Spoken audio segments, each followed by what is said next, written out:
Herkese merhaba, kanala hoş geldiniz. Ben Nergis. Bugün sizlerle beraber derilerden bahsedeceğiz. Eğitimimizin ikinci videosu diyebiliriz buna. İlk videomuzda ürünlerimizi tanımıştık. Hangi ürünleri kullanmalıyız, hangileri önemli, hangilerini sonradan ekleyebiliriz. Bunları görmüştük.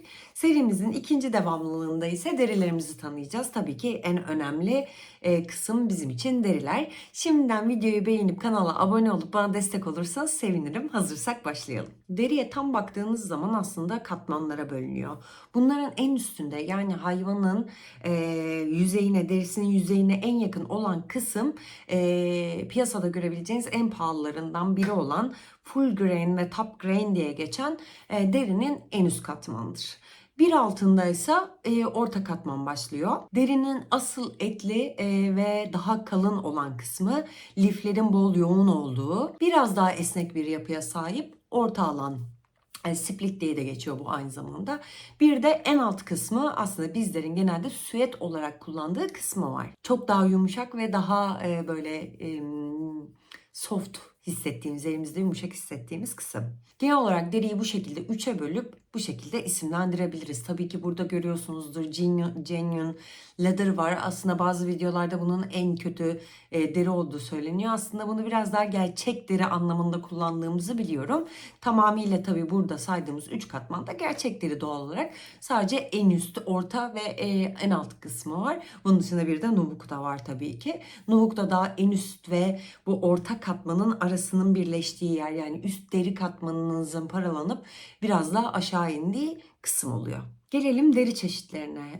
Birçok deri çeşidi var piyasada bildiğiniz gibi. Bunları hayvan olarak saydığımızda at, manda, dana, koyun, kuzu, keçi, domuz bu şekilde ilerliyor. Bunların tabii ki skalaları var. Daha pahalı olanlara, daha ucuzlara, daha çok bulunabilenleri şeklinde devam ediyor. Bunlara biraz daha ayrıntılı baktığımız zaman mesela piyasada en çok bulunup en çok satın alınanlardan biri dana, sığır derisi dediğimiz. Daha tok, kalın yapılı, çok daha güzel formlanabilen, dengeli bir sertliği olan, orta sertliğe adlandırabileceğimiz, kalınlıklarının ayarlanabildiği bir yapıda dana ve sığır. Bir de dana yavrusu dediğimiz, daha çok bunu kalf diye de görebilirsiniz, dana yavrusu. Biraz daha yumuşak, çok az daha yumuşak ve daha pürüzsüz yüzeyi olan bir deri aslında. Bir sonrakinde keçiye bakabiliriz. Keçide çok daha fazla lif yapısı görülüyor. Biraz daha aslında dayanıklı ama daha esnek bir yapısı olan bir deri. Keçiyi de aslında orta yumuşak skalasına sokabiliriz. Daha sonra koyun ve kuzu var mesela. Bu sıralamamızdaki en yumuşak diyebileceğimiz deri. Çok daha fazla bir lif yapısı var. Hafif ve çok dökümlü ürünlerde daha çok koyun kuzu derisi görebiliriz. Bir sonrasında manda derisi var. Bu çok sert kategorisine girebilen, çok dayanıklı, çok kalın lifleri bulunan ve biraz daha böyle bir rustik havası olan bir deri.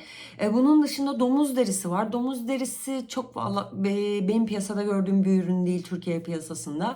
Daha çok böyle ince olan, aşırı dökümlü, aşırı yumuşak ve astarlarda çok yoğunlukla kullanılan bir deri. Son olarak da at. Aslında bu piyasada en çok Shell Cordomal diye gördüğünüz, doğru mu okuyorum bilmiyorum ama horsehide denen lif yapısının aşırı yoğun olduğu, aşınmaya çok dayanıklı ve sert ve tok yapısı olan, nadir ve çok pahalı olan bir deri çeşidi aslında.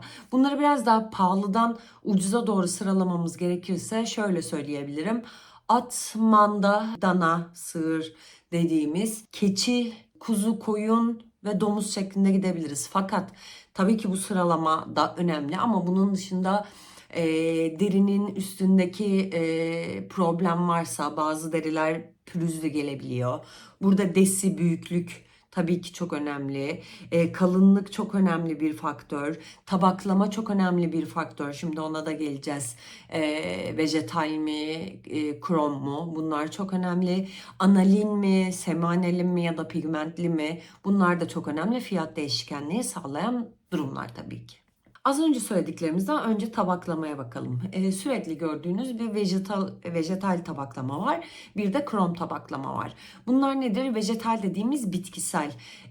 Derilerin 3 ay boyunca bazı bitkilerde yatırılıp, bekletilip bitirildiği derilerdir. Burada genelde çok fazla renk seçeneği göremezsiniz ama böyle kahverenginin toprak tonlarına çok yoğun bulabileceğiniz, beige tonlarını daha yoğun bulabileceğiniz bir tabaklama çeşididir. Diğer krom tabaklamaya göre çok daha pahalıdır. Ama çok daha sert ve kalın dokulu olurlar ve eğer kalıp yapmak istiyorsanız, kalıp üstünde bekletmek istiyorsanız çok daha fazla kullanabileceğiniz taraf vejetal dediğimiz kısımdır. Aynı zamanda patina yapar. Patina dediğimiz nedir? Kullanıldıkça koyulaşır, daha bir güzelleşir aslında. Patinası çok daha fazladır vejetal derilerin. Suya ve çizilmelere karşı çok dayanıklı değildir. Yani çizildiği zaman yüzeyinde bunu görebilirsiniz ama bazı insanların bu çok daha fazla hoşuna gidiyor açıkçası. Krom tabaklama ise daha kimyasal kullanılarak tabaklanan 3 günde 4 günde hazır olan tabaklama şeklidir. Daha yumuşak yapılıdır. Renk çeşitleri çok fazladır. Çoğu renkli deri aslında krom tabaklamadır diyebiliriz. Suya, neme karşı dayanıklıdır. Çizilmelere karşı daha dayanıklıdır. Daha kolay temizlenebilir. Patina yapmaz, yani yaş aldıkça güzelleşir diyemeyiz. Bu şekilde devam eder, hatta yaklaşık 1-2 yıl içinde renklerinde solma da görebilirsiniz. Ama günlük kullanıma daha uygundur tabii ki, suya, neme ve çizilmelere karşı daha dayanıklı olduğu için. Gelelim derileri alırken en çok karşılaştığımız şey desi. Desi nedir? Desi bir uzunluk veya genişlikle ölçülerek alınmıyor. Desi şeklinde alınıyor. Ve bir desi yaklaşık 30'a 30 santim bir kareye denk geliyor diyebiliriz. Tabii ki burada biraz kalınlık da işin içine giriyor. Ama aldığınız ürünlerde genelde desiyle fiyatlandırılır. Yani bir desi mesela 0,30 dolar, 3,5 lira, 4,5 lira şeklinde görüyorsunuz. Genelde de ben mesela ürünlerimi yapmak için deri alırken çok nadir, eskiden ilk başladığımda tabii ki ben de küçük deriler alıyordum. Ama şu anda ortalama 200 desilik deriler alıyorum. O da bir hayvan olarak düşünürsek aslında yarım kanat dediğimiz hayvanın bir tarafını kaplayan, sırttan göbeğe doğru olan kısım gibi düşünebiliriz. 200 dese aşağı yukarı bu civarlara, yani bu ölçülere denk gelebiliyor. Gelelim derilerin kalınlıklarına. Bu işlenebilecek deriler aşağı yukarı 0,40 0,4'lerden başlayıp 7-8'lere kadar gidebiliyor. Burada kalınlıkların aslında kullanım yerlerinin de önemi var diyebiliriz. 0,6-0,8 arasındaki deriler, milim olarak söylüyorum, astarlar, iç astarlarda kullanılabilir. Bu kartlıkların iç gözlerinde kalınlık çok fazla yapmaması için kullanılabilir.